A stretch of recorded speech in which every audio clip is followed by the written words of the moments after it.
सोच सकते हैं आप। अप्रैल 2020 में YouTube पर शुरुआत करने के बाद खान सर के 20 मिलियन फॉलोअर्स हैं। जाहिर सी बात है कि देश की काफ़ी युवा इनसे पढ़ भी रहे हैं और प्रेरित भी हो रहे हैं। And he in turn knows exactly what young India is aspiring towards. तो चलिए जानते हैं उनसे यंग भारत के बारे में। Please welcome on stage Khan sir from Khan GS research centre.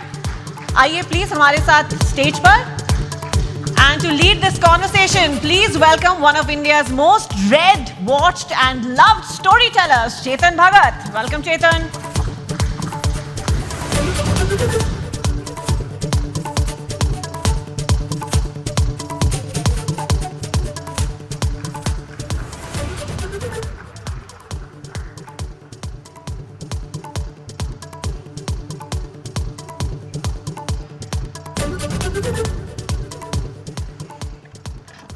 Khan sir, बहुत ही अच्छा लगा आपको देख के। आई थिंक मोस्ट पीपल यहाँ पे शायद खान सर को जानते होंगे, जो नहीं जानते होंगे आज आप जान एक ऐसी हस्ती से कभी नहीं मिले होंगे, क्योंकि लोग आपको टीचर बोलते हैं, लेकिन आपसे बड़ा एंटरटेनर मैंने कोई नहीं देखा। सर नहीं, हमको सीरियसली ये नहीं समझ में आता है कि एजुकेशन इतना इंटरेस्टिंग चीज है, लोग इसको कैसे बोरिंग बना सकते हैं। तो पढ़ाई को इतना इंटरेस्टिंग बना दे कि लोग इसके सिवा कहीं हटना ही नहीं चाहे। हाँ, and before we get into the interview, मतलब मैं आपको बोलूँ इनके वीडियोस बड़े इंटरेस्टिंग होते हैं, वो बात और होती है, but let me show you the master at work. ठीक है, कोई सबसे बोरिंग सब्जेक्ट ले लेते हैं, ठीक है, फिजिक्स। उसमें कोई टॉपिक मैं याद कर रहा हूं अपने IIT के दिन, इलेक्ट्रिक करंट अगर किसी को समझाना है बच्चे को, बिहार में हो, वो कहीं पे भी हो सकता है, और जिसको ज़्यादा नॉलेज नहीं है, इलेक्ट्रिक करंट क्या होता है, कैसे होता है, वोल्टेज वगैरह 3-4 मिनट में अगर समझाना है, तो अगर मैं आपको बोलूँ इलेक्ट्रिक करंट का चैप्टर पढ़ना है, बोलोगे my God such A boring text book. अब हम खान सर को कहते हैं इलेक्ट्रिक करंट।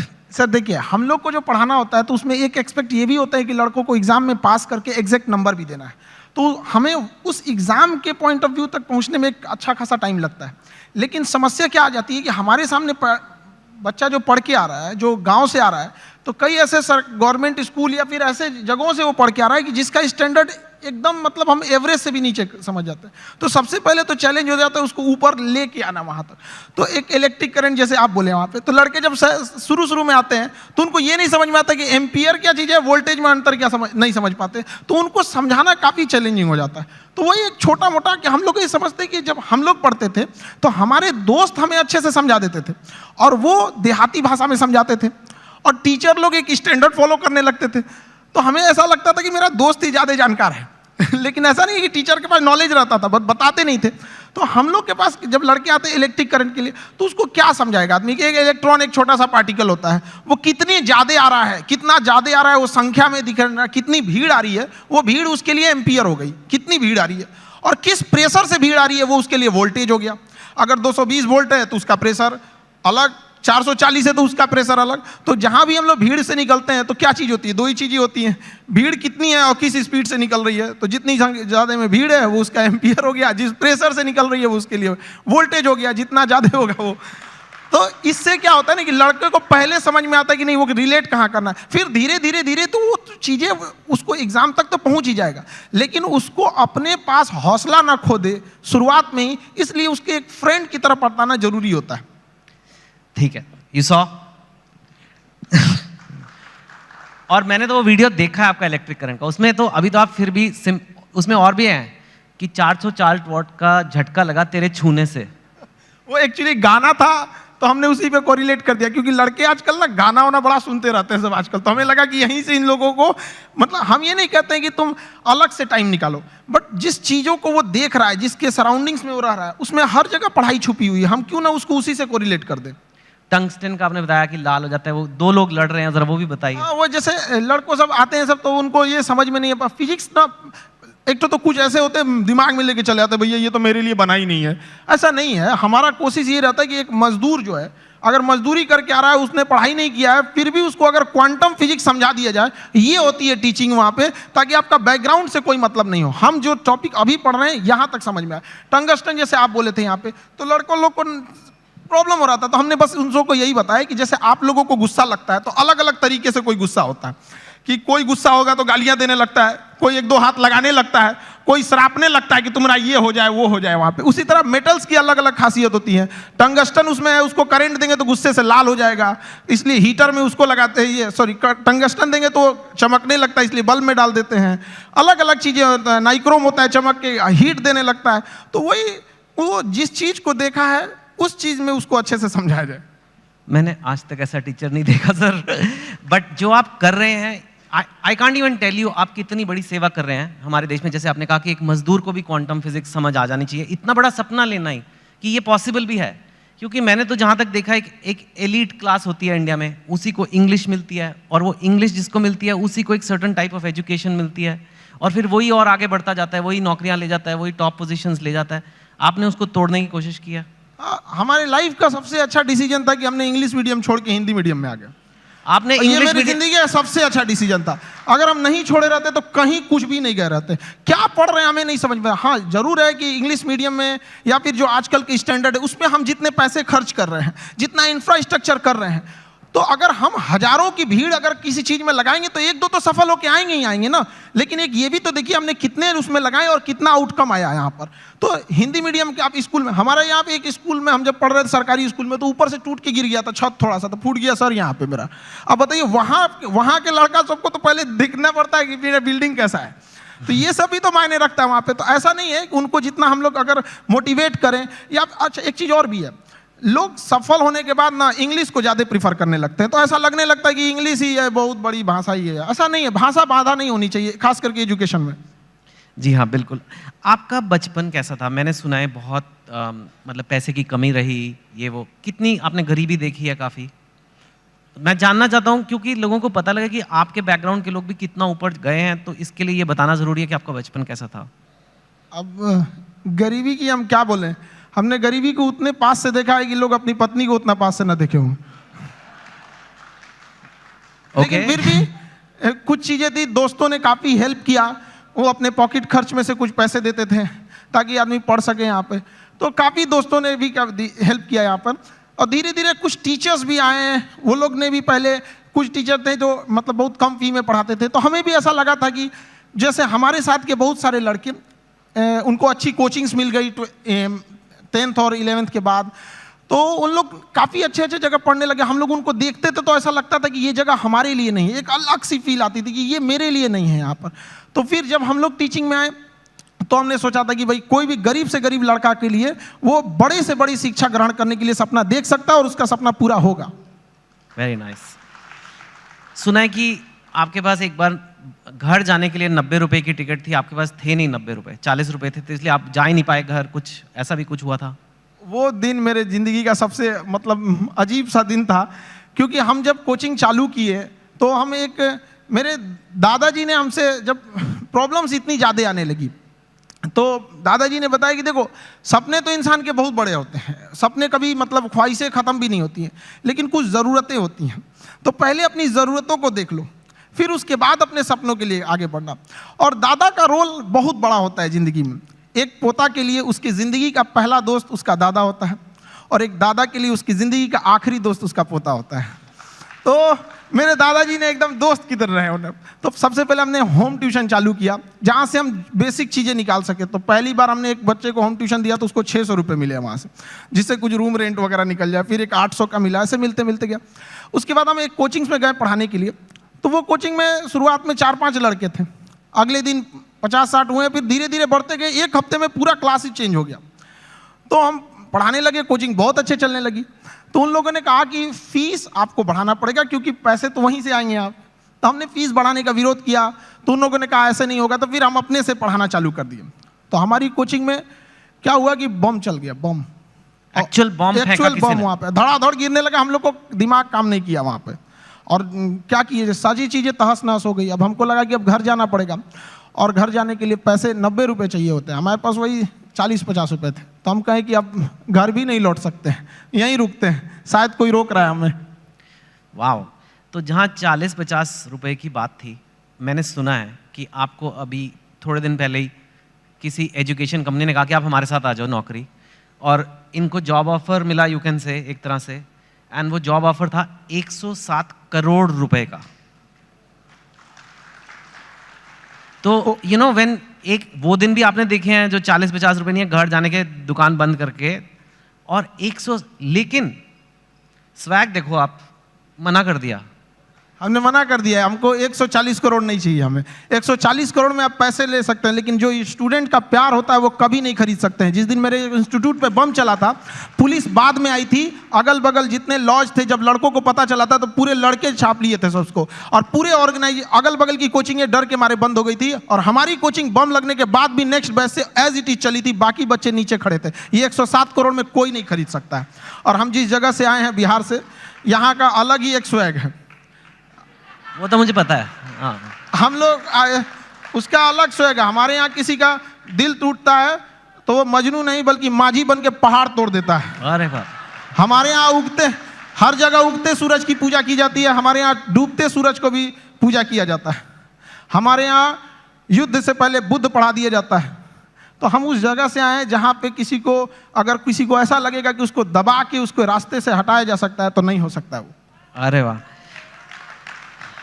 लेकिन यू नो अभी ये ऐसा फील्ड बन गया है, कोचिंग, एजुकेशन वगैरह, जहाँ लोग बहुत, आपकी बात अलग है, लेकिन लोग बहुत पैसे बना रहे हैं, लाइक ऐसे खबरों में तो आ रहा है बहुत करोड़ों में। हमने यूपीएससी जो चालू किया, पैसा आपको मोटिवेट नहीं करता? नहीं, पैसे हमारा एक अलग सपना है। अब किसी को बोलते हैं तो उसको अजीब सा लगता है।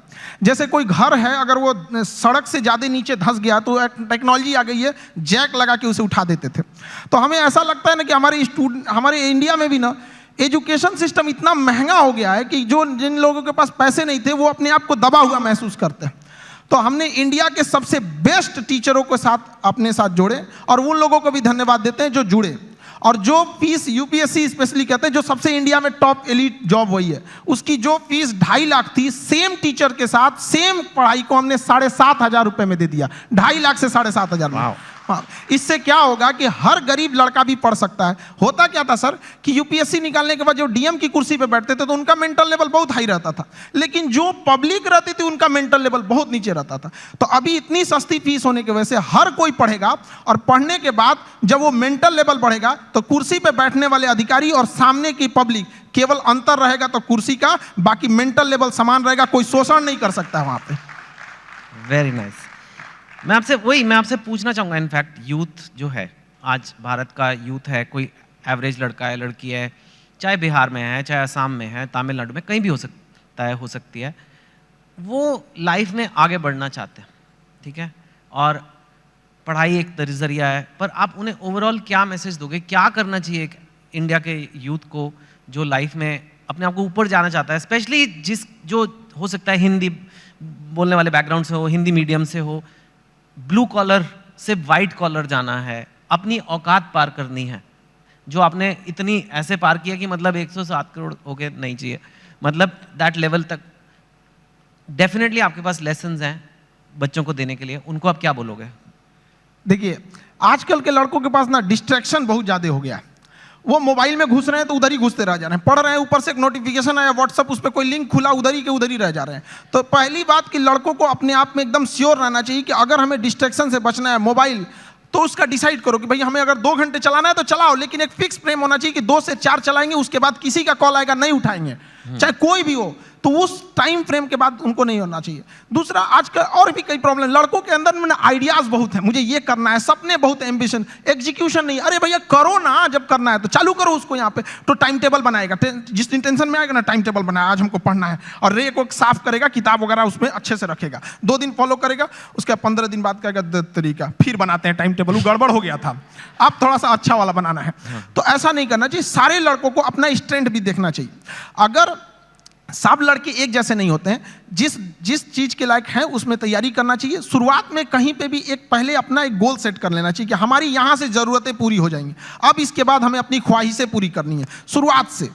अब जैसे गरीब के घर का लड़का, उसकी रिस्पॉन्सिबिलिटी के चक्कर में अपने स्किल को मार देता है। एक गांव का लड़का है, इतना बेहतरीन डिजाइन बनाया, आर्ट बनाया, पेंटिंग, लेकिन वो क्या कर सकता है गांव का लड़का? उसके यहाँ घर वाले कहेंगे कौन सी पेंटिंग बना रहा है। तो वो ऐसा नहीं है कि स्किल्ड हर जगह, तो लड़कों को भी पहले एक जगह सेटल हो जाना चाहिए यहाँ पे, उसके बाद पूरी उम्र बची है अपने स्किल को निखारने के लिए। जी हाँ, वेरी नाइस, वेरी नाइस। आपके जो वीडियोस है मैंने देखा है, आप खुद काफ़ी आपको पढ़ना पड़ेगा। आपके जो वीडियो जैसे फिजिक्स, तो मैंने एक एग्जांपल दिया, आपने फॉरेन अफेयर्स पे वीडियो बनाए हैं, इजराइल पैलेस्टाइन पे, रशिया यूक्रेन पे, इंडिया पाकिस्तान, उस पे तो कंट्रोवर्सी भी होती है, और कॉन्स्टिट्यूशन ऑफ इंडिया पे, कोई टॉपिक ले लो, और इतना आप पढ़ाई खुद करते हो। और जहाँ तक मैंने सुना है, अब आप तो one of India top teacher हो, लेकिन आप खुद क्लास में कोई अव्वल स्टूडेंट, मतलब 37th आउट ऑफ 40th आए थे आप। हम 40 लड़कों के क्लास में 37 आए थे। मेरे टीचर परेशान रहते थे कि मेरे स्कूल पे ये धब्बा बन जाएगा। हम उनसे कहें कि सर क्यों परेशान है, चांद फेमस है अपने धब्बा के लिए, लेकिन वो मानते नहीं थे। ऐसा नहीं कि केवल यहाँ शुरू में, बाद में भी ऐसे ही रहे, मतलब धीरे धीरे ऐसे। हमने पोस्ट ग्रेजुएशन में जिस लड़के को हमसे एग्जाम में पूछ लेता भाई थोड़ा सा हेल्प कर दो, तो जानते ही हैं थोड़ा तो चली जाता है, हमने उसको हेल्प किया, उसका आया 70% से ज़्यादा, मेरा 48 आया, हम मार्कशीट फाड़ के फेंक दिए, नहीं चाहिए हमको। क्या करेंगे, वैसे भी हम उसका रख लो भैया वहाँ पे। नहीं तो अब आप काफ़ी पढ़ते हो, बिकॉज एक चीज़ को सिखाने के लिए खुद को समझना है, बहुत ही अच्छे से समझना है एक कॉन्सेप्ट को, ताकि उसे मैं एकदम सिंपल वे में और बेटर समझा सकूं। तो आप खुद काफ़ी पढ़ते हो, खुद काफ़ी स्टडी करते हो? काफ़ी, इसके लिए बहुत मेहनत करना पड़ता है। और कई बार हमें लगा कि हम किसी टीम को लगा देंगे, वो टीम हमसे परेशान होकर भाग जाती है कि भैया इनके साथ झेलना बड़ा मुश्किल है, ये क्या क्या चीज़ों की रिक्वायरमेंट है, तो उसके लिए थोड़ा बैकग्राउंड में मेहनत ज़्यादा करना रहता है। वाह। और पर आप टीचर वैसे शुरू से बनना नहीं चाहते थे, पहले आपका फौज का बड़ा शौक है? आज भी मेरा शौक फौज का है, मतलब आज भी हमारी ख्वाहिश वही है, आज भी मौका मिले तो वहीं चले जाए। लेकिन मेरा ना हाथ काफ़ी टेढ़ा है यहाँ पे, तो इतना टेढ़ा है, उन लोगों को लगा मतलब। आप गए थे? हाँ, एनडीए का एग्जाम दिए, यूपीएससी लेती है, हम सारे लोगों को बताए देखिए यूपीएससी एग्जाम लेती है, और इसका फीस भी 150 रुपये का फॉर्म आया उस समय एनडीए का, हम लोग के समय। लोगों को लगा कि तो हमको, सब लोगों को लगा कि अभी फौजी बन जाएगा, लेफ्टिनेंट। हम गए वहाँ से, बाद में पता चला ये गड़बड़ है, तो रिजेक्ट हो गए। हालांकि ऐसा नहीं है कि वो लोग सेलेक्ट कर लेते तो अच्छा ही करते हैं वहाँ पे। कभी कभी हमने फौज पे, हथियारों पे, मिसाइल पे ऐसी वीडियोस बना देते हैं कि लोग हमको उधर से फोन आने लगता है, यार इतना थोड़ी बताना है, आप इतना भी मत बता दो वहाँ पे। और फिर उसके बाद आपने ये शुरू किया। मुझे एक बात बताइए, अब हम जनरल बातें करते हैं, हाँ एक दो। आप बिहार से हैं, और बिहार को शायद आपसे अच्छा बहुत ही कम लोग समझते होंगे। बिहार का पर कैपिटा इनकम या बेरोजगारी या कोई भी इकोनॉमिक मैट्रिक्स आप ले लीजिए, आई एम श्योर आपने वीडियो भी बनाए हुए हैं, आप तो यूपीएससी की तैयारी कराते हैं। सपोज करिए जैसे साउथ की स्टेट्स हैं या कहीं से काफ़ी कम है, और ऐसा हिस्टोरिकली नहीं था, तो क्यों है ऐसा और कैसे बदला जा सकता है? देखिए, बिहार के पिछड़ेपन का कई कारण है, तो हमें अब उस कारणों के पीछे अब उतना भागेंगे लोग तो सही नहीं है, फिर तो कारण गिना के चलेंगे। हाँ, अब आगे बढ़ सकता है। अब हम बच्चों से जब मिलते हैं तो उनके क्या कारण, एक दो कारण तो बताइए। देखिए, एक वहाँ पे एजुकेशन सिस्टम जो था पूरी तरह से चरमरा गया है। एजुकेशन सिस्टम जो अच्छा है वो इतना महंगा है कि एक लेवल के लोग वहाँ जा नहीं सकते उस चीज़ों को। दूसरा, किसी भी तरह का कहीं पे भी फिनेंशियल चीज़ें ना होती हैं, एक्टिविटीज़ होती हैं, तो बाकी उसके साथ साथ कई चीज़ें की ग्रोथ होने लगती है। जैसे गरीबी अगर घुसेगा ना तो कई चीज़ों को तबाह करके रख देता है वहाँ पे। तो पॉपुलेशन ज़्यादा होने की वजह से गरीबी ज़्यादा हो गया, इंडस्ट्रियलाइजेशन हुआ नहीं, फ्रेड रूल ला दिया गया ताकि यहाँ से मिनरल्स वगैरह, उस समय झारखंड साथ में था भी, तो यहाँ से मिनरल्स बाहर जाते थे तो उस पर गवर्नमेंट सब्सिडी दे देती थी, जिस वजह से इंडस्ट्रीज को लगा कि क्या जरूरत है यहाँ स्टेब्लिश करने में। नेचुरल प्रॉब्लम्स भी है, बाढ़ वगैरह की, तो कई कारणों से बिहार काफ़ी पीछे रह गया। लेकिन अभी का क्या है कि एजुकेशन ही एक ऐसा रास्ता है, एक ऐसा हथियार है एजुकेशन, जो किसी मेटल डिटेक्टर में भी नहीं पकड़ा जाता है। लेकिन इसकी एक ही खराबी है कि ये काफ़ी लॉन्ग टाइम समय लेता है। चावल की खेती 1 साल में रिजल्ट दे देता है, शीशम सागवान लगाइएगा 15 साल में हो जाएगा। एजुकेशन आपको 20-25 साल लेगा, लेकिन एक ऐसा इन्वेस्ट है जो जिंदगी भर आपको रिटर्न देते रहेगा यहाँ पे। तो एजुकेशन से ही किसी चीज को बदला जा सकता है, और आजकल के यूथ में वो चीज आ गया है। अब वो ना ब्रॉड लेवल पे सोच रहे हैं, और कई बार ऐसे यूथ भी घबरा जाते हैं कि सर, कहीं कहीं ऐसे न्यूज भी आती है कि इतना पढ़ा लिखा होकर छोटा जॉब कर रहा है। ये हकीकत है, और इसे देखा भी गया है कि बहुत पढ़े लिखे लोग छोटे जॉब में भी गए हैं, लेकिन वो बहुत दिन तक वहां रुकेगा नहीं। वो वहाँ नहीं रुकेगा, मैं दरिया हूँ अपना हुनर जानता हूँ, जहाँ से भी गुजरूंगा अपना रास्ता बना लूंगा। तो एजुकेशन वाले लोग जहाँ भी जाएंगे वो कुछ देर तक किसी प्रॉब्लम से वहाँ रुक सकते हैं, लेकिन फिर वो अपना रास्ता निकाल लेंगे। तो हर बच्चों को यही कहते हैं, थोड़ा वक्त लेगा, लेकिन एक दिन जब पलटेगा ये वक्त तो पूरी दुनिया देखेगी। Thank you.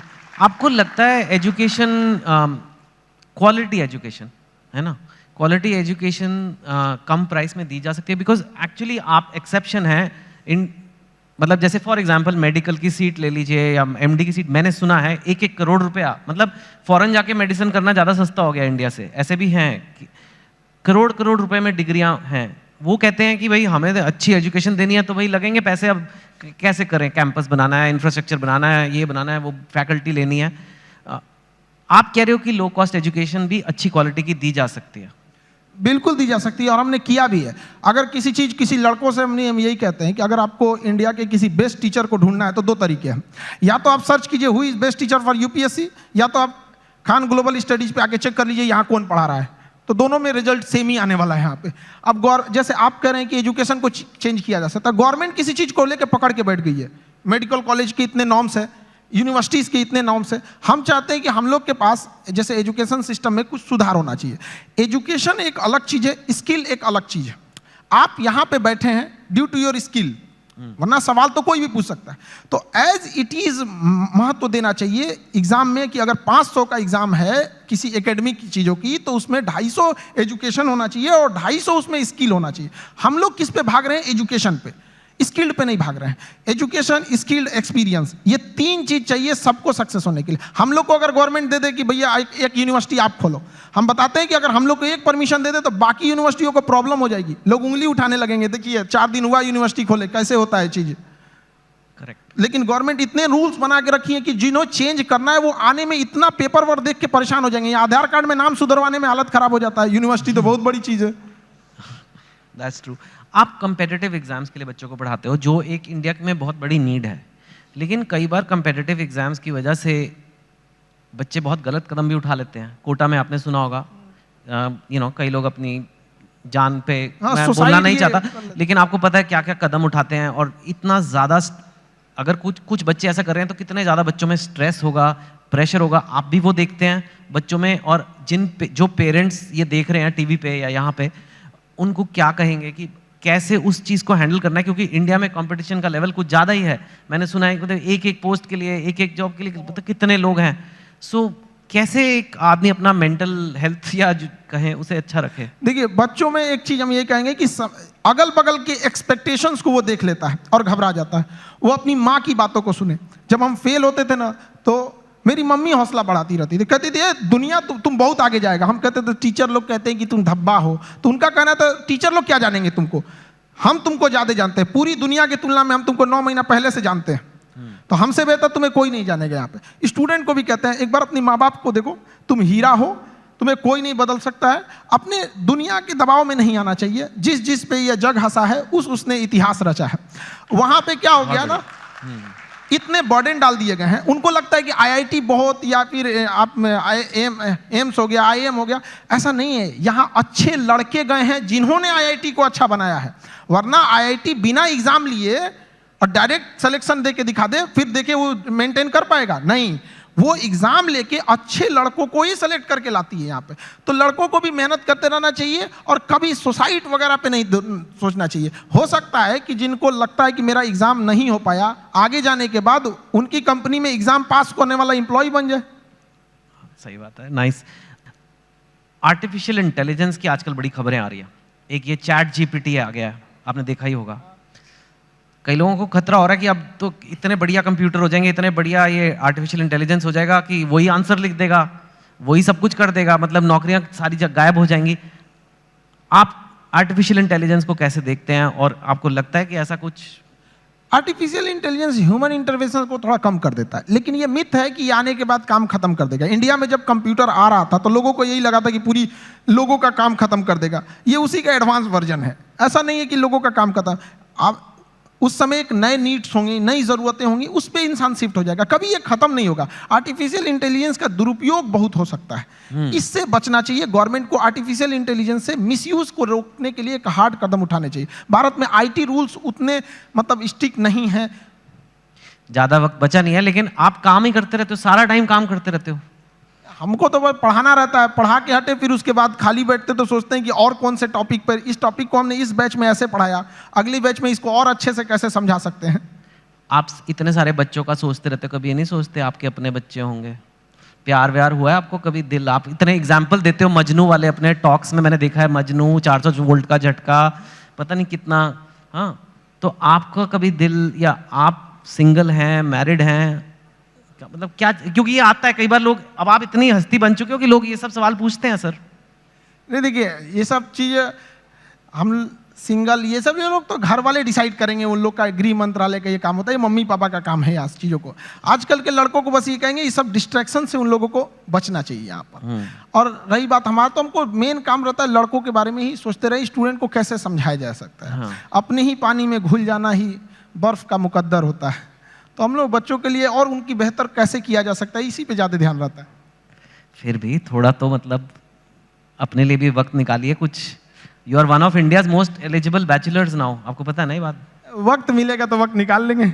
हाँ, तो ठीक है, नहीं वो तो खैर मस्ती पूछ रहा। और जाते जाते बस यही कि काफ़ी हमारे पास वक्त नहीं उतना, कई बार कंट्रोवर्सीज हुई हैं आपके वीडियोस पे, आपके कंटेंट पे, आपके नाम पे, आपका नाम असली क्या है, कुछ ऐसे ये सब। And I don't want you to answer each of them. आप उनको कैसे देखते हो? हम कंट्रोवर्सी वाले लोग को देखते हैं, बिना मतलब की चीज़ों को इंटरफेयर करने, वो जिस लेवल पे हम लोग बताते हैं उस लेवल पे जाने के बाद किसी को कंट्रोवर्सी करने की जरूरत ही नहीं पड़ेगी। हम लोग टीचर हैं, हम लोग बीच का रास्ता नहीं, जो सही है उसको सही बोलेंगे, गलत है उसको गलत बोलेंगे। अगर कोई गलत है तो उसको पूरा बता देंगे कि देखो ये चीज़ें गलत है, और सही है तो उसको पूरा बताएंगे कि ये सही है। अब इंसान वन साइडेड होता है, वो सोचता है कि हम भी उधर ही साइड में चले जाए, ऐसा नहीं हो सकता है। ठीक है खान सर, बढ़िया काम कर रहे हो, करते रहिए। धन्यवाद। Thank you so much. Thank you.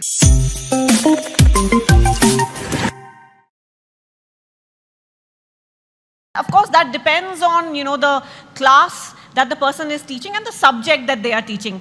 पर अगर आप पटना चले जाएं, आप खान सर से मिलें, तो वो आज के ज़माने में भी एक 6 महीने का कोर्स 200 रुपए में पढ़ाते हैं। सोच सकते हैं आप।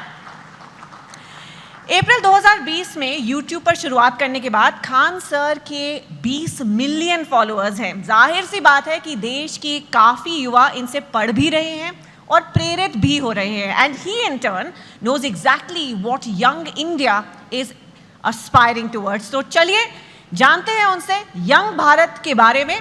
Please welcome on stage Khan sir from Khan GS research centre.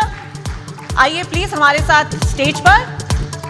And to lead this conversation, please welcome one of India's most read, watched and loved storytellers, Chetan Bhagat. Welcome, Chetan.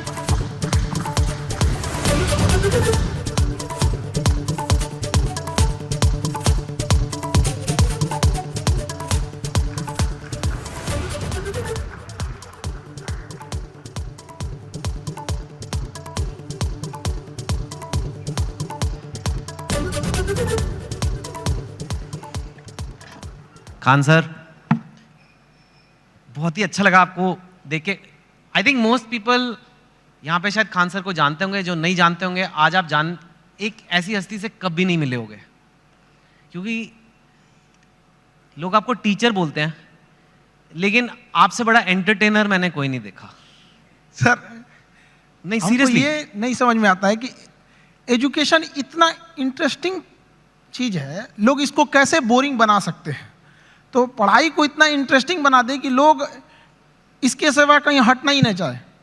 हाँ, and before we get into the interview, मतलब मैं आपको बोलूँ इनके videos बड़े interesting होते हैं, वो बात और होती है, but let me show you the master at work. ठीक है, कोई सबसे बोरिंग सब्जेक्ट ले लेते हैं, ठीक है,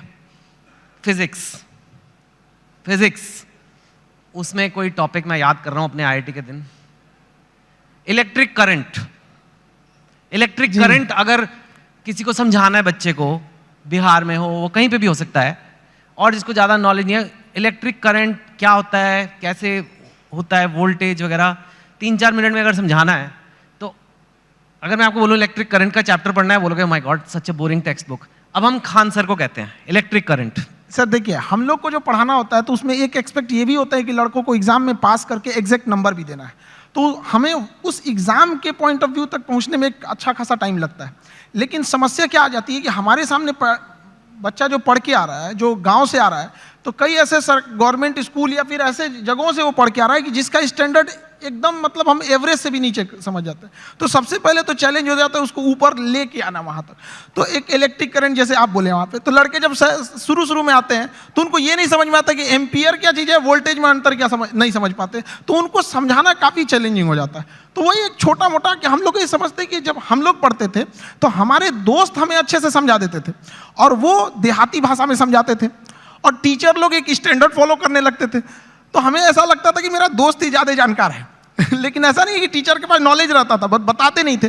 तो हम लोग के पास जब लड़के आते हैं इलेक्ट्रिक करंट के लिए, तो उसको क्या समझाएगा आदमी कि एक इलेक्ट्रॉन एक छोटा सा पार्टिकल होता है, वो कितनी ज़्यादा आ रहा है, कितना ज़्यादा आ रहा है वो संख्या में दिख रहा है, कितनी भीड़ आ रही है, वो भीड़ उसके लिए एम्पियर हो गई, कितनी भीड़ आ रही है, और किस प्रेशर से भीड़ आ रही है वो उसके लिए वोल्टेज हो गया। अगर 220 वोल्ट है तो उसका प्रेशर अलग, 440 है तो उसका प्रेशर अलग। तो जहां भी हम लोग भीड़ से निकलते हैं तो क्या चीज़ होती है, दो ही चीज़ें होती हैं, भीड़ कितनी है और किस स्पीड से निकल रही है। तो जितनी ज़्यादा में भीड़ है वो उसका एम्पियर हो गया, जिस प्रेशर से निकल रही है वो उसके लिए वोल्टेज हो गया, जितना ज़्यादा होगा वो। तो इससे क्या होता है ना कि लड़के को पहले समझ में आता है कि नहीं वो रिलेट कहाँ करना है, फिर धीरे धीरे धीरे तो वो चीज़ें उसको एग्जाम तक तो पहुँच ही जाएगा, लेकिन उसको अपने पास हौसला ना खो दे शुरुआत में ही, इसलिए उसके एक फ्रेंड की तरह बताना जरूरी होता है। ठीक है, यू सॉ और मैंने तो वो वीडियो देखा है आपका इलेक्ट्रिक करंट का, उसमें तो अभी तो आप फिर भी उसमें और भी हैं कि 440 वॉट का झटका लगा तेरे छूने से। वो एक्चुअली गाना था तो हमने उसी पे कोरिलेट कर दिया, क्योंकि लड़के आजकल ना गाना वाना बड़ा सुनते रहते हैं सब आजकल, तो हमें लगा कि यहीं से इन लोगों को, मतलब हम ये नहीं कहते हैं कि तुम अलग से टाइम निकालो, बट जिस चीज़ों को वो देख रहा है, जिसके सराउंडिंग्स में वो रह रहा है, उसमें हर जगह पढ़ाई छुपी हुई है, हम क्यों ना उसको उसी से कोरिलेट कर दें। टंगस्टन का आपने बताया कि लाल हो जाता है, वो दो लोग लड़ रहे हैं, जरा वो भी बताइए। वो जैसे लड़कों सब आते हैं सब, तो उनको ये समझ में नहीं है फिजिक्स ना, एक तो कुछ ऐसे होते हैं दिमाग में लेके चले आते हैं, भैया ये तो मेरे लिए बना ही नहीं है। ऐसा नहीं है, हमारा कोशिश ये रहता है कि एक मजदूर जो है, अगर मजदूरी करके आ रहा है, उसने पढ़ाई नहीं किया है, फिर भी उसको अगर क्वांटम फिजिक्स समझा दिया जाए, ये होती है टीचिंग वहाँ पे, ताकि आपका बैकग्राउंड से कोई मतलब नहीं हो, हम जो टॉपिक अभी पढ़ रहे हैं यहाँ तक समझ में आए। टंगस्टन जैसे आप बोले थे यहाँ पे, तो लड़कों लोग को प्रॉब्लम हो रहा था, तो हमने बस उन लोगों को यही बताया कि जैसे आप लोगों को गुस्सा लगता है तो अलग अलग तरीके से कोई गुस्सा होता है, कि कोई गुस्सा होगा तो गालियां देने लगता है, कोई एक दो हाथ लगाने लगता है, कोई सरापने लगता है कि तुम्हारा ये हो जाए वो हो जाए वहाँ पे। उसी तरह मेटल्स की अलग अलग खासियत होती है। टंगस्टन उसमें है, उसको करंट देंगे तो गुस्से से लाल हो जाएगा, इसलिए हीटर में उसको लगाते हैं, ये सॉरी टंगस्टन देंगे तो चमकने लगता है, इसलिए बल्ब में डाल देते हैं। अलग अलग चीज़ें होता है, नाइक्रोम होता है, चमक के हीट देने लगता है। तो वही वो जिस चीज़ को देखा है उस चीज़ में उसको अच्छे से समझाया जाए। मैंने आज तक ऐसा टीचर नहीं देखा सर, बट जो आप कर रहे हैं, I can't even tell you आप कितनी बड़ी सेवा कर रहे हैं हमारे देश में। जैसे आपने कहा कि एक मजदूर को भी क्वांटम फिजिक्स समझ आ जानी चाहिए, इतना बड़ा सपना लेना ही कि ये पॉसिबल भी है। क्योंकि मैंने तो जहाँ तक देखा एक एलीट क्लास होती है इंडिया में, उसी को इंग्लिश मिलती है, और वो इंग्लिश जिसको मिलती है उसी को एक सर्टन टाइप ऑफ एजुकेशन मिलती है, और फिर वही और आगे बढ़ता जाता है, वही नौकरियाँ ले जाता है, वही टॉप पोजिशंस ले जाता है। आपने उसको तोड़ने की कोशिश किया। हमारे लाइफ का सबसे अच्छा डिसीजन था कि हमने इंग्लिश मीडियम छोड़ के हिंदी मीडियम में आ गए। आपने ये मेरी जिंदगी का सबसे अच्छा डिसीजन था। अगर हम नहीं छोड़े रहते तो कहीं कुछ भी नहीं गए रहते। क्या पढ़ रहे हैं हमें नहीं समझ में। हाँ जरूर है कि इंग्लिश मीडियम में या फिर जो आजकल के स्टैंडर्ड है उसमें हम जितने पैसे खर्च कर रहे हैं, जितना इंफ्रास्ट्रक्चर कर रहे हैं, तो अगर हम हजारों की भीड़ अगर किसी चीज में लगाएंगे तो एक दो तो सफल होके आएंगे ही आएंगे ना। लेकिन एक ये भी तो देखिए हमने कितने उसमें लगाए और कितना आउटकम आया यहाँ पर। तो हिंदी मीडियम के आप स्कूल में, हमारे यहाँ पे एक स्कूल में हम जब पढ़ रहे थे सरकारी स्कूल में, तो ऊपर से टूट के गिर गया था छत, थोड़ा सा तो फूट गया सर यहाँ पे मेरा। अब बताइए वहाँ के लड़का सबको तो पहले दिखना पड़ता है कि मेरा बिल्डिंग कैसा है। तो ये सब भी तो मायने रखता है वहाँ पे। तो ऐसा नहीं है कि उनको जितना हम लोग अगर मोटिवेट करें या अच्छा एक चीज़ और भी है, लोग सफल होने के बाद ना इंग्लिश को ज़्यादा प्रीफर करने लगते हैं। तो ऐसा लगने लगता है कि इंग्लिश ही है बहुत बड़ी भाषा ही है। ऐसा नहीं है, भाषा बाधा नहीं होनी चाहिए, खास करके एजुकेशन में। जी हाँ बिल्कुल। आपका बचपन कैसा था? मैंने सुना है बहुत मतलब पैसे की कमी रही, ये वो, कितनी आपने गरीबी देखी है काफ़ी। मैं जानना चाहता हूँ क्योंकि लोगों को पता लगे कि आपके बैकग्राउंड के लोग भी कितना ऊपर गए हैं, तो इसके लिए ये बताना ज़रूरी है कि आपका बचपन कैसा था। अब गरीबी की हम क्या बोलें, हमने गरीबी को उतने पास से देखा है कि लोग अपनी पत्नी को उतना पास से ना देखे हों। लेकिन फिर भी कुछ चीज़ें थी, दोस्तों ने काफ़ी हेल्प किया, वो अपने पॉकेट खर्च में से कुछ पैसे देते थे ताकि आदमी पढ़ सके यहाँ पे। तो काफ़ी दोस्तों ने भी हेल्प किया यहाँ पर। और धीरे धीरे कुछ टीचर्स भी आए हैं, वो लोग ने भी पहले, कुछ टीचर थे जो मतलब बहुत कम फी में पढ़ाते थे। तो हमें भी ऐसा लगा था कि जैसे हमारे साथ के बहुत सारे लड़के उनको अच्छी कोचिंग्स मिल गई 10th और 11th के बाद, तो उन लोग काफ़ी अच्छे अच्छे जगह पढ़ने लगे। हम लोग उनको देखते थे तो ऐसा लगता था कि ये जगह हमारे लिए नहीं है, एक अलग सी फील आती थी कि ये मेरे लिए नहीं है यहाँ पर। तो फिर जब हम लोग टीचिंग में आए तो हमने सोचा था कि भाई कोई भी गरीब से गरीब लड़का के लिए वो बड़े से बड़ी शिक्षा ग्रहण करने के लिए सपना देख सकता है और उसका सपना पूरा होगा। Very nice. सुना है कि आपके पास एक बार घर जाने के लिए 90 रुपए की टिकट थी, आपके पास थे नहीं 90 रुपए, 40 रुपए थे, तो इसलिए आप जा ही नहीं पाए घर, कुछ ऐसा भी कुछ हुआ था? वो दिन मेरे ज़िंदगी का सबसे मतलब अजीब सा दिन था, क्योंकि हम जब कोचिंग चालू किए तो हम मेरे दादाजी ने हमसे, जब प्रॉब्लम्स इतनी ज़्यादा आने लगी तो दादाजी ने बताया कि देखो, सपने तो इंसान के बहुत बड़े होते हैं, सपने कभी मतलब ख्वाहिशें ख़त्म भी नहीं होती हैं, लेकिन कुछ ज़रूरतें होती हैं। तो पहले अपनी ज़रूरतों को देख लो, फिर उसके बाद अपने सपनों के लिए आगे बढ़ना। और दादा का रोल बहुत बड़ा होता है ज़िंदगी में। एक पोता के लिए उसकी ज़िंदगी का पहला दोस्त उसका दादा होता है, और एक दादा के लिए उसकी ज़िंदगी का आखिरी दोस्त उसका पोता होता है। तो मेरे दादाजी ने एकदम दोस्त की तरह रहे उन्हें। तो सबसे पहले हमने होम ट्यूशन चालू किया, जहाँ से हम बेसिक चीज़ें निकाल सके। तो पहली बार हमने एक बच्चे को होम ट्यूशन दिया तो उसको 600 रुपये मिले वहाँ से, जिससे कुछ रूम रेंट वगैरह निकल जाए। फिर एक 800 का मिला, ऐसे मिलते मिलते गया। उसके बाद हम एक कोचिंग्स में गए पढ़ाने के लिए। तो वो कोचिंग में शुरुआत में 4-5 लड़के थे, अगले दिन 50-60 हुए, फिर धीरे धीरे बढ़ते गए। एक हफ्ते में पूरा क्लास ही चेंज हो गया। तो हम पढ़ाने लगे, कोचिंग बहुत अच्छे चलने लगी। तो उन लोगों ने कहा कि फीस आपको बढ़ाना पड़ेगा, क्योंकि पैसे तो वहीं से आएंगे आप। तो हमने फीस बढ़ाने का विरोध किया, तो उन लोगों ने कहा ऐसे नहीं होगा। तो फिर हम अपने से पढ़ाना चालू कर दिए।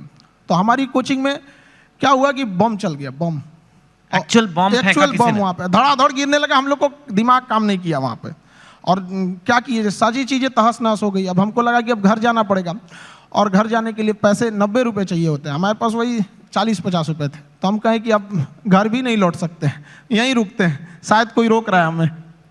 वाह। तो जहाँ 40-50 रुपए की बात थी, मैंने सुना है कि आपको अभी थोड़े दिन पहले ही किसी एजुकेशन कंपनी ने कहा कि आप हमारे साथ आ जाओ नौकरी, और इनको जॉब ऑफर मिला, यू कैन से, एक तरह से। एंड वो जॉब ऑफर था 107 करोड़ रुपए का। तो यू नो व्हेन, एक वो दिन भी आपने देखे हैं जो 40-50 रुपए नहीं है, घर जाने के दुकान बंद करके, और 100, लेकिन स्वैग देखो, आप मना कर दिया। हमने मना कर दिया है, हमको 140 करोड़ नहीं चाहिए। हमें 140 करोड़ में आप पैसे ले सकते हैं, लेकिन जो स्टूडेंट का प्यार होता है वो कभी नहीं खरीद सकते हैं। जिस दिन मेरे इंस्टीट्यूट पे बम चला था, पुलिस बाद में आई थी, अगल बगल जितने लॉज थे, जब लड़कों को पता चला था तो पूरे लड़के छाप लिए थे सबको, और पूरे अगल बगल की कोचिंगें डर के मारे बंद हो गई थी। और हमारी कोचिंग बम लगने के बाद भी नेक्स्ट बैच से एज इट इज चली थी, बाकी बच्चे नीचे खड़े थे। ये 107 करोड़ में कोई नहीं खरीद सकता है। और हम जिस जगह से आए हैं, बिहार से, यहाँ का अलग ही एक स्वैग है, वो तो मुझे पता है। हाँ, हम लोग उसका अलग स्वैग है। हमारे यहाँ किसी का दिल टूटता है तो वो मजनू नहीं बल्कि माझी बन के पहाड़ तोड़ देता है। अरे बाप। हमारे यहाँ हर जगह उगते सूरज की पूजा की जाती है, हमारे यहाँ डूबते सूरज को भी पूजा किया जाता है। हमारे यहाँ युद्ध से पहले बुद्ध पढ़ा दिया जाता है। तो हम उस जगह से आए हैं जहाँ पे अगर किसी को ऐसा लगेगा कि उसको दबा के उसको रास्ते से हटाया जा सकता है, तो नहीं हो सकता है वो। अरे वाह। लेकिन यू नो अभी ये ऐसा फील्ड बन गया है, कोचिंग, एजुकेशन वगैरह, जहाँ लोग बहुत, आपकी बात अलग है, लेकिन लोग बहुत पैसे बना रहे हैं। लाइक ऐसे खबरों में तो आ रहा है, बहुत करोड़ों में। हमने यूपीएससी जो चालू किया, पैसा आपको मोटिवेट नहीं करता? नहीं, पैसे हमारा एक अलग सपना है। अब किसी को बोलते हैं तो उसको अजीब सा लगता है। जैसे कोई घर है, अगर वो सड़क से ज्यादा नीचे धंस गया तो टेक्नोलॉजी आ गई है, जैक लगा के उसे उठा देते थे। तो हमें ऐसा लगता है ना कि हमारे इंडिया में भी ना एजुकेशन सिस्टम इतना महंगा हो गया है कि जिन लोगों के पास पैसे नहीं थे वो अपने आप को दबा हुआ महसूस करते हैं। तो हमने इंडिया के सबसे बेस्ट टीचरों के साथ अपने साथ जोड़े, और उन लोगों को भी धन्यवाद देते हैं जो जुड़े। और जो फीस यूपीएससी स्पेशली कहते हैं, जो सबसे इंडिया में टॉप एलीट जॉब वही है, उसकी जो फीस 2.5 लाख थी, सेम टीचर के साथ सेम पढ़ाई को हमने 7,500 रुपये में दे दिया। 2.5 लाख से 7,500 में। हाँ, इससे क्या होगा कि हर गरीब लड़का भी पढ़ सकता है। होता क्या था सर कि यूपीएससी निकालने के बाद जो डीएम की कुर्सी पे बैठते थे तो उनका मेंटल लेवल बहुत हाई रहता था, लेकिन जो पब्लिक रहती थी उनका मेंटल लेवल बहुत नीचे रहता था। तो अभी इतनी सस्ती फीस होने की वजह से हर कोई पढ़ेगा, और पढ़ने के बाद जब वो मेंटल लेवल बढ़ेगा तो कुर्सी पे बैठने वाले अधिकारी और सामने की पब्लिक केवल अंतर रहेगा तो कुर्सी का, बाकी मेंटल लेवल समान रहेगा, कोई शोषण नहीं कर सकता वहां पे। Very nice. मैं आपसे पूछना चाहूँगा, इनफैक्ट यूथ जो है, आज भारत का यूथ है, कोई एवरेज लड़का है, लड़की है, चाहे बिहार में है, चाहे असम में है, तमिलनाडु में, कहीं भी हो सकता है, हो सकती है, वो लाइफ में आगे बढ़ना चाहते हैं, ठीक है, और पढ़ाई एक जरिया है, पर आप उन्हें ओवरऑल क्या मैसेज दोगे, क्या करना चाहिए एक इंडिया के यूथ को जो लाइफ में अपने आप को ऊपर जाना चाहता है, स्पेशली जो हो सकता है हिंदी बोलने वाले बैकग्राउंड से हो, हिंदी मीडियम से हो, ब्लू कॉलर से वाइट कॉलर जाना है, अपनी औकात पार करनी है, जो आपने इतनी ऐसे पार किया कि मतलब 107 करोड़ हो गए नहीं चाहिए, मतलब दैट लेवल तक डेफिनेटली आपके पास लेसन्स हैं बच्चों को देने के लिए, उनको आप क्या बोलोगे? देखिए, आजकल के लड़कों के पास ना डिस्ट्रैक्शन बहुत ज़्यादा हो गया है। वो मोबाइल में घुस रहे हैं तो उधर ही घुसते रह जा रहे हैं, पढ़ रहे हैं, ऊपर से एक नोटिफिकेशन आया व्हाट्सअप, उस पर कोई लिंक खुला, उधर ही रह जा रहे हैं। तो पहली बात कि लड़कों को अपने आप में एकदम श्योर रहना चाहिए कि अगर हमें डिस्ट्रैक्शन से बचना है मोबाइल, तो उसका डिसाइड करो कि भाई हमें अगर 2 घंटे चलाना है तो चलाओ, लेकिन एक फिक्स फ्रेम होना चाहिए कि 2 से 4 चलाएंगे, उसके बाद किसी का कॉल आएगा नहीं उठाएंगे, चाहे कोई भी हो, तो उस टाइम फ्रेम के बाद उनको नहीं होना चाहिए। दूसरा, आजकल और भी कई प्रॉब्लम, लड़कों के अंदर में आइडियाज बहुत है, मुझे ये करना है, सपने बहुत है, एम्बिशन, एग्जीक्यूशन नहीं। अरे भैया करो ना, जब करना है तो चालू करो उसको। यहाँ पे तो टाइम टेबल बनाएगा, जिस दिन टेंशन में आएगा ना, टाइम टेबल बनाया, आज हमको पढ़ना है, और रे को साफ करेगा, किताब वगैरह उसमें अच्छे से रखेगा, 2 दिन फॉलो करेगा, उसके 15 दिन बाद कहेगा तरीका, फिर बनाते हैं टाइम टेबल, वो गड़बड़ हो गया था, अब थोड़ा सा अच्छा वाला बनाना है। तो ऐसा नहीं करना चाहिए। सारे लड़कों को अपना स्ट्रेंथ भी देखना चाहिए। अगर सब लड़के एक जैसे नहीं होते हैं, जिस चीज के लायक हैं उसमें तैयारी करना चाहिए। शुरुआत में कहीं पे भी पहले अपना एक गोल सेट कर लेना चाहिए कि हमारी यहां से जरूरतें पूरी हो जाएंगी, अब इसके बाद हमें अपनी ख्वाहिशें पूरी करनी है शुरुआत से। अब जैसे गरीब के घर का लड़का उसकी रिस्पॉन्सिबिलिटी के चक्कर में अपने स्किल को मार देता है। एक गांव का लड़का है, इतना बेहतरीन डिजाइन बनाया, आर्ट बनाया, पेंटिंग, लेकिन वो क्या कर सकता है गांव का लड़का? उसके यहाँ घर वाले कहेंगे कौन सी पेंटिंग बना रहा है? तो वो ऐसा नहीं है कि स्किल्ड हर जगह। तो लड़कों को भी पहले एक जगह सेटल हो जाना चाहिए यहाँ पे, उसके बाद पूरी उम्र बची है अपने स्किल को निखारने के लिए। जी हाँ, वेरी नाइस, वेरी नाइस। आपके जो वीडियोस हैं मैंने देखा है, आप खुद काफ़ी आपको पढ़ना पड़ेगा। आपके जो वीडियो जैसे फिजिक्स, तो मैंने एक एग्जाम्पल दिया, आपने फॉरेन अफेयर्स पे वीडियो बनाए हैं, इजराइल पैलेस्टाइन पे, रशिया यूक्रेन पे, इंडिया पाकिस्तान, उस पर तो कंट्रोवर्सी भी होती है, और कॉन्स्टिट्यूशन ऑफ इंडिया पे, कोई टॉपिक ले लो, और इतना आप पढ़ाई खुद करते हो। और जहाँ तक मैंने सुना है, अब आप तो one of India's top teacher हो, लेकिन आप खुद क्लास में कोई अव्वल स्टूडेंट, मतलब 37th आउट ऑफ 40th आए थे आप। हम 40 लड़कों के क्लास में 37 आए थे। मेरे टीचर परेशान रहते थे कि मेरे स्कूल पे ये धब्बा बन जाएगा। हम उनसे कहें कि सर क्यों परेशान है, चांद फेमस है अपने धब्बा के लिए, लेकिन वो मानते नहीं थे। वो ऐसा नहीं कि केवल यहाँ शुरू में, बाद में भी ऐसे ही रहे, मतलब धीरे धीरे ऐसे। हमने पोस्ट ग्रेजुएशन में जिस लड़के को हमसे एग्जाम में पूछ लेता भाई थोड़ा सा हेल्प कर दो, तो जानते ही हैं थोड़ा चल ही जाता है, हमने उसको हेल्प किया, उसका आया 70% से ज़्यादा, मेरा 48 आया, हम मार्कशीट फाड़ के फेंक दिए, नहीं चाहिए हमको। क्या करेंगे, वैसे भी हम उसका रख लो भैया वहाँ पे। नहीं तो अब आप काफ़ी पढ़ते हो, बिकॉज एक चीज़ को सिखाने के लिए खुद को समझना है, बहुत ही अच्छे से समझना है एक कॉन्सेप्ट को, ताकि उसे मैं एकदम सिंपल वे में और बेटर समझा सकूं। तो आप खुद काफ़ी पढ़ते हो, खुद काफ़ी स्टडी करते हो? काफ़ी, इसके लिए बहुत मेहनत करना पड़ता है। और कई बार हमें लगा कि हम किसी टीम को लगा देंगे, वो टीम हमसे परेशान होकर भाग जाती है कि भैया इनके साथ झेलना बड़ा मुश्किल है, ये क्या क्या चीज़ों की रिक्वायरमेंट है, तो उसके लिए थोड़ा बैकग्राउंड में मेहनत ज़्यादा करना रहता है। वाह। और पर आप टीचर वैसे शुरू से बनना नहीं चाहते थे, पहले आपका फौज का बड़ा शौक है? आज भी मेरा शौक फौज का है, मतलब आज भी हमारी ख्वाहिश वही है, आज भी मौका मिले तो वहीं चले जाए। लेकिन मेरा ना हाथ काफ़ी टेढ़ा है यहाँ पे, तो इतना टेढ़ा है, उन लोगों को लगा मतलब। आप गए थे? हाँ, एनडीए का एग्जाम दिए, यूपीएससी लेती है, हम सारे लोगों को बताए देखिए यूपीएससी एग्जाम लेती है, और इसका फीस भी 150 रुपये का फॉर्म आया उस समय एनडीए का हम लोग के समय।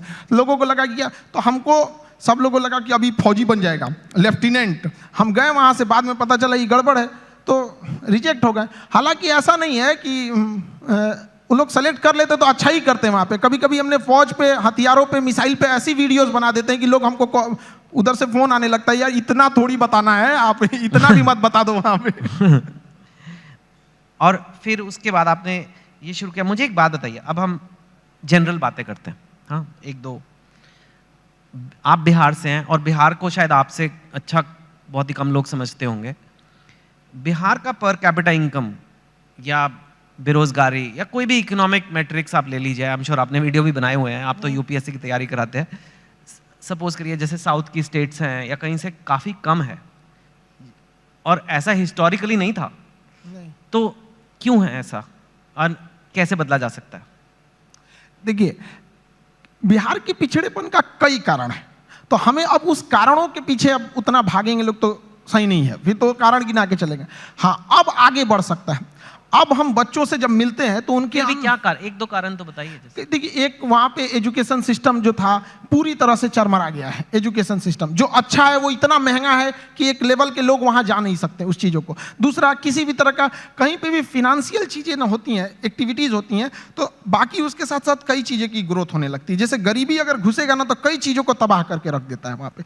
तो पॉपुलेशन ज़्यादा होने की वजह से गरीबी ज़्यादा हो गया, इंडस्ट्रियलाइजेशन हुआ नहीं, फ्रेड रूल ला दिया गया ताकि यहाँ से मिनरल्स वगैरह, उस समय झारखंड साथ में था भी तो यहाँ से मिनरल्स बाहर जाते थे तो उस पर गवर्नमेंट सब्सिडी दे देती थी, जिस वजह से इंडस्ट्रीज को लगा कि क्या जरूरत है यहाँ इस्टेब्लिश करने में। नेचुरल प्रॉब्लम्स भी है, बाढ़ वगैरह की, तो कई कारणों से बिहार काफ़ी पीछे रह गया। लेकिन अभी का क्या है कि एजुकेशन ही एक ऐसा रास्ता है, एक ऐसा हथियार है एजुकेशन, जो किसी मेटल डिटेक्टर में भी नहीं पकड़ा जाता है। लेकिन इसकी एक ही खराबी है कि ये काफ़ी लॉन्ग टाइम समय लेता है। चावल की खेती 1 साल में रिजल्ट दे देता है, शीशम सागवान लगाइएगा 15 साल में हो जाएगा। एजुकेशन आपको 20-25 साल लेगा, लेकिन एक ऐसा इन्वेस्ट है जो जिंदगी भर आपको रिटर्न देते रहेगा यहाँ पे। तो एजुकेशन से ही किसी चीज को बदला जा सकता है, और आजकल के यूथ में वो चीज आ गया है। अब वो ना ब्रॉड लेवल पे सोच रहे हैं, और कई बार ऐसे यूथ भी घबरा जाते हैं कि सर, कहीं कहीं ऐसे न्यूज भी आती है कि इतना पढ़ा लिखा होकर छोटा जॉब कर रहा है। ये हकीकत है और इसे देखा भी गया है कि बहुत पढ़े लिखे लोग छोटे जॉब में भी गए हैं, लेकिन वो बहुत दिन तक वहां रुकेगा नहीं, वो वहां नहीं रुकेगा। मैं दरिया हूं, अपना हुनर जानता हूं, जहां से भी गुजरूंगा अपना रास्ता बना लूंगा। तो एजुकेशन वाले लोग जहां भी जाएंगे वो कुछ देर तक किसी प्रॉब्लम से वहां रुक सकते हैं, लेकिन फिर वो अपना रास्ता निकाल लेंगे। तो हर बच्चों को यही कहते हैं, थोड़ा वक्त लेगा, लेकिन एक दिन जब पलटेगा ये वक्त तो पूरी दुनिया देखेगी। Thank you. आपको लगता है एजुकेशन, क्वालिटी एजुकेशन है ना, क्वालिटी एजुकेशन कम प्राइस में दी जा सकती है? बिकॉज एक्चुअली आप एक्सेप्शन हैं इन, मतलब जैसे फॉर एग्जांपल मेडिकल की सीट ले लीजिए या एमडी की सीट, मैंने सुना है 1-1 करोड़ रुपया, मतलब फॉरेन जाके मेडिसिन करना ज़्यादा सस्ता हो गया इंडिया से। ऐसे भी हैं कि करोड़ रुपए में डिग्रियां हैं। वो कहते हैं कि भाई हमें अच्छी एजुकेशन देनी है तो भाई लगेंगे पैसे, अब कैसे करें, कैंपस बनाना है, इंफ्रास्ट्रक्चर बनाना है, ये बनाना है, वो फैकल्टी लेनी है। आप कह रहे हो कि लो कॉस्ट एजुकेशन भी अच्छी क्वालिटी की दी जा सकती है? बिल्कुल दी जा सकती है, और हमने किया भी है। अगर किसी चीज़, किसी लड़कों से हम यही कहते हैं कि अगर आपको इंडिया के किसी बेस्ट टीचर को ढूंढना है तो 2 तरीके हैं। या तो आप सर्च कीजिए who is best teacher for UPSC, या तो आप खान ग्लोबल स्टडीज पे आके चेक कर लीजिए यहाँ कौन पढ़ा रहा है, तो दोनों में रिजल्ट सेम ही आने वाला है यहाँ पे। अब जैसे आप कह रहे हैं कि एजुकेशन को चेंज किया जा सकता है, गवर्नमेंट किसी चीज़ को लेकर पकड़ के बैठ गई है। मेडिकल कॉलेज के इतने नॉर्म्स है, यूनिवर्सिटीज़ के इतने नॉर्म्स है। हम चाहते हैं कि हम लोग के पास जैसे एजुकेशन सिस्टम में कुछ सुधार होना चाहिए। एजुकेशन एक अलग चीज़ है, स्किल एक अलग चीज़ है। आप यहाँ पे बैठे हैं ड्यू टू योर स्किल, वरना सवाल तो कोई भी पूछ सकता है। तो एज इट इज़ महत्व देना चाहिए एग्जाम में कि अगर 500 का एग्जाम है किसी एकेडमिक चीज़ों की, तो उसमें 250 एजुकेशन होना चाहिए और 250 उसमें स्किल होना चाहिए। हम लोग किस पे भाग रहे हैं? एजुकेशन पे, स्किल्ड पे नहीं भाग रहे हैं। एजुकेशन, स्किल्ड, एक्सपीरियंस, ये 3 चीज चाहिए सबको सक्सेस होने के लिए। हम लोग को अगर गवर्नमेंट दे दे कि भैया एक यूनिवर्सिटी आप खोलो, हम बताते हैं कि अगर हम लोग को एक परमिशन दे दे तो बाकी यूनिवर्सिटियों को प्रॉब्लम हो जाएगी, लोग उंगली उठाने लगेंगे, देखिए 4 दिन हुआ यूनिवर्सिटी खोले, कैसे होता है चीज। करेक्ट। लेकिन गवर्नमेंट इतने रूल्स बना के रखी है कि जिन्हों चेंज करना है वो आने में इतना पेपर वर्क देख के परेशान हो जाएंगे। आधार कार्ड में नाम सुधरवाने में हालत खराब हो जाता है, यूनिवर्सिटी तो बहुत बड़ी चीज है। That's true. आप कंपेटिटिव एग्जाम्स के लिए बच्चों को पढ़ाते हो, जो एक इंडिया में बहुत बड़ी नीड है, लेकिन कई बार कंपेटिटिव एग्जाम्स की वजह से बच्चे बहुत गलत कदम भी उठा लेते हैं। कोटा में आपने सुना होगा, कई लोग अपनी जान पे, मैं बोलना नहीं चाहता, लेकिन आपको पता है क्या क्या कदम उठाते हैं। और इतना ज़्यादा, अगर कुछ बच्चे ऐसा कर रहे हैं तो कितने ज़्यादा बच्चों में स्ट्रेस होगा, प्रेशर होगा, आप भी वो देखते हैं बच्चों में, और जो पेरेंट्स ये देख रहे हैं टीवी पे या यहाँ पे, उनको क्या कहेंगे कि कैसे उस चीज़ को हैंडल करना है? क्योंकि इंडिया में कंपटीशन का लेवल कुछ ज़्यादा ही है। मैंने सुना है मतलब एक पोस्ट के लिए, एक जॉब के लिए मतलब कितने लोग हैं। सो कैसे एक आदमी अपना मेंटल हेल्थ या कहें उसे अच्छा रखे? देखिए, बच्चों में एक चीज हम ये कहेंगे कि अगल बगल के एक्सपेक्टेशंस को वो देख लेता है और घबरा जाता है। वो अपनी माँ की बातों को सुने। जब हम फेल होते थे ना, तो मेरी मम्मी हौसला बढ़ाती रहती थी, कहती थी दुनिया तुम बहुत आगे जाएगा। हम कहते थे टीचर लोग कहते हैं कि तुम धब्बा हो, तो उनका कहना था टीचर लोग क्या जानेंगे तुमको, हम तुमको ज्यादा जानते हैं, पूरी दुनिया की तुलना में हम तुमको 9 महीना पहले से जानते हैं, तो हमसे बेहतर तुम्हें कोई नहीं जानेगा। यहाँ पे स्टूडेंट को भी कहते हैं एक बार अपने माँ बाप को देखो, तुम हीरा हो, तुम्हें कोई नहीं बदल सकता है। अपने दुनिया के दबाव में नहीं आना चाहिए। जिस पे यह जग हंसा है उसने इतिहास रचा है। वहां पे क्या हो गया ना, इतने बर्डन डाल दिए गए हैं। उनको लगता है कि आईआईटी बहुत, या फिर आप एम्स हो गया, आईएम हो गया। ऐसा नहीं है। यहाँ अच्छे लड़के गए हैं जिन्होंने आईआईटी को अच्छा बनाया है। वरना आईआईटी बिना एग्जाम लिए और डायरेक्ट सिलेक्शन दे के दिखा दे, फिर देखे वो मेंटेन कर पाएगा? नहीं, वो एग्जाम लेके अच्छे लड़कों को ही सेलेक्ट करके लाती है यहाँ पे। तो लड़कों को भी मेहनत करते रहना चाहिए और कभी सुसाइड वगैरह पे नहीं सोचना चाहिए। हो सकता है कि जिनको लगता है कि मेरा एग्जाम नहीं हो पाया, आगे जाने के बाद उनकी कंपनी में एग्जाम पास करने वाला एम्प्लॉय बन जाए। सही बात है, नाइस। आर्टिफिशियल इंटेलिजेंस की आजकल बड़ी खबरें आ रही है। एक ये चैट जीपीटी आ गया है, आपने देखा ही होगा। कई लोगों को खतरा हो रहा है कि अब तो इतने बढ़िया कंप्यूटर हो जाएंगे, इतने बढ़िया ये आर्टिफिशियल इंटेलिजेंस हो जाएगा कि वही आंसर लिख देगा, वही सब कुछ कर देगा, मतलब नौकरियां सारी गायब हो जाएंगी। आप आर्टिफिशियल इंटेलिजेंस को कैसे देखते हैं, और आपको लगता है कि ऐसा कुछ?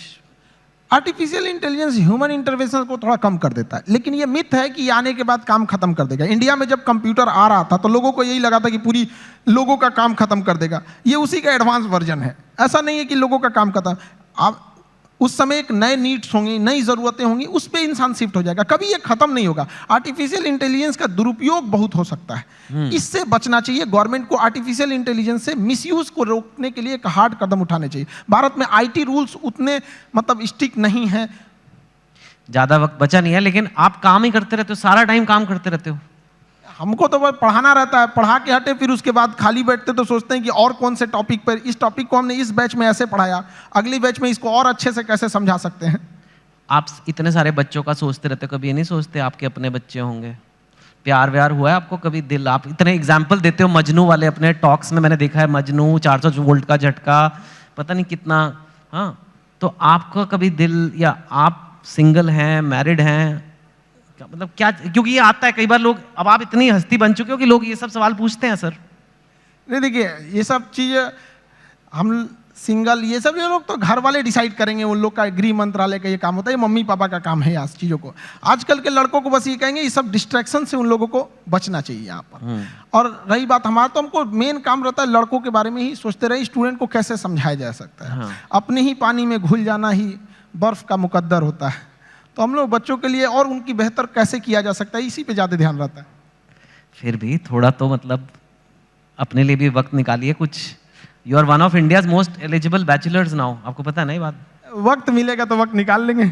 हाँ, तो ठीक है। नहीं, वो तो खैर मस्ती पूछ रहा। और जाते जाते बस यही कि काफ़ी हमारे पास वक्त नहीं उतना। कई बार कंट्रोवर्सीज हुई हैं आपके वीडियोस पे, आपके कंटेंट पे, आपके नाम पे, आपका नाम असली क्या है, कुछ ऐसे ये सब। And I don't want you to answer each of them. आप उनको कैसे देखते हो?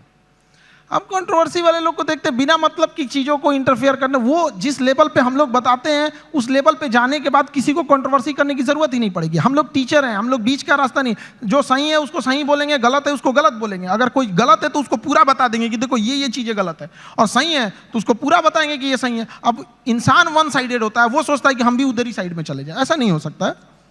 ठीक है खान सर, बढ़िया काम कर रहे हो, करते रहिए। धन्यवाद। Thank you so much. Thank you.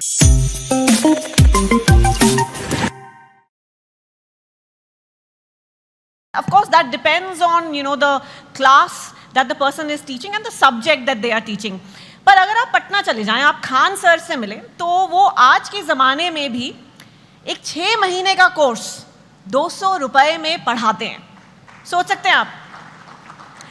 अप्रैल 2020 में YouTube पर शुरुआत करने के बाद खान सर के 20 मिलियन फॉलोअर्स हैं। जाहिर सी बात है कि देश के काफ़ी युवा इनसे पढ़ भी रहे हैं और प्रेरित भी हो रहे हैं। And he in turn knows exactly what young India is aspiring towards. तो चलिए जानते हैं उनसे यंग भारत के बारे में। Please welcome on stage Khan sir from Khan GS research centre. आइए प्लीज हमारे साथ स्टेज पर। And to lead this conversation, please welcome one of India's most read, watched and loved storytellers, Chetan Bhagat. Welcome, Chetan.